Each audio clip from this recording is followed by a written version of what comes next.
Hello नमस्ते तपाईलाई welcome छ मेरो च्यानलमा। तपाईहरु पनि राम्रै हुनुहुन्छ होला, म पनि राम्रै छु। आज चाहिँ म बनाउन जाँदैछु सुँगुरको मासुको अचार। मैले चाहिँ यो सुँगुरको मासु 1.5 केजी जति लिएको छु। धोएर पानी तारेर रेडी पारेको छु। अन्त यता साइडमा कराई तताउँदै छु। अन्त मैले मसलाको लागि चाहिँ लिएको छु जीरा, धनिया, अन्त सर्सो, यिनीहरु सबै भुटेर पिसेर रेडी पारेको। अन्त यो सुकेको खुर्सानी दिएको छु। यो सुकेको खुर्सानी चाहिँ फ्राई गरेर पिसेर रेडी पारेको छु।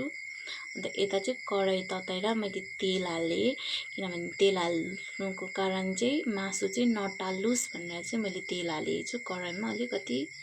अन्त मजाले मासु त्यो धोएर राखेको मासुहरु हाल्दिनुहोस्। मासुलाई चाहिँ एकदम डीप फ्राई गर्नुहोस्, किनभने तपाईले जति डीप फ्राई गर्नुहुन्छ त्यति स्टोर गरेर लामो टाइमसम्म राख्नु सक्नुहुन्छ तपाईले। अन्त मैले चाहिँ यसलाई मजाले डीप फ्राई गरेको छु, किनभने डीप फ्राई गरेछ भने चाहिँ बिग्रिँदैन। अन्त यसको तेल चाहिँ नफाल्नुहोस्, तेल हामी बादमा युज गर्नेछु। अन्त मैले यता चाहिँ मासु निकालेर त्यहाँदेखिको अलिकति जीरा लगाए, त्यहाँदेखिको काटेर मैले लसुन र अदुवा काटेर राखेथे त्यो लगाए। अन्त अघि रेडी पारेको मसलाहरु हौ तिनीहरु लगाएर मजाले मिक्स गरेर त्यहाँदेखिको अघि पिसेर राखेको खुर्सानी पनि हाले। मैले चाहिँ सबै कुरो ड्राई युज गरेको छु, तपाईले पेस्ट बनाएर युज पनि गर्न सक्नुहुन्छ। मैले चाहिँ ड्राई चाहिँ अलिक लामो टाइमसम्म नबिग्रोस् भनेर ड्राई युज गरेको।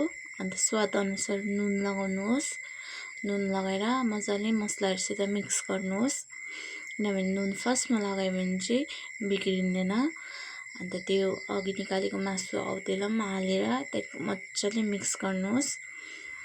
मजाले मिक्स गर्यो भने चाहिँ मसलाहरु भित्र पस्छ, खानुमा टेस्ट हुन्छ। अन्त अलिकति तपाईले भिनेगर पनि हाल्नुहोस्, तपाईहरुको मासुको अनुसार कति छ। मैले चाहिँ नभनेको 4-5 चम्ची स्पुन चाहिँ लिएको छु, किनभने मैले स्पुनले त लगाइन तर पनि अन्दाजा तपाईहरुको लागि भनेको।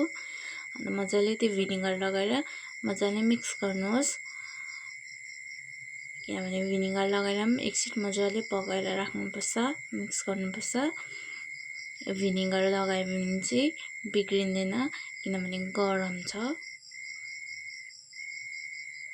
मजाले मिक्स गरेर मेरो चाहिँ अचार रेडी भयो। अन्त मैले चाहिँ डिब्बामा स्टोर गरेर राखेको छु, तपाईले पनि डिब्बामा जेमा पनि स्टोर गरेर राख्न सक्नुहुन्छ। बाहिर राखे पनि हुन्छ, फ्रिजमा राखे पनि हुन्छ, तपाईहरुको इच्छा। Thank you for watching.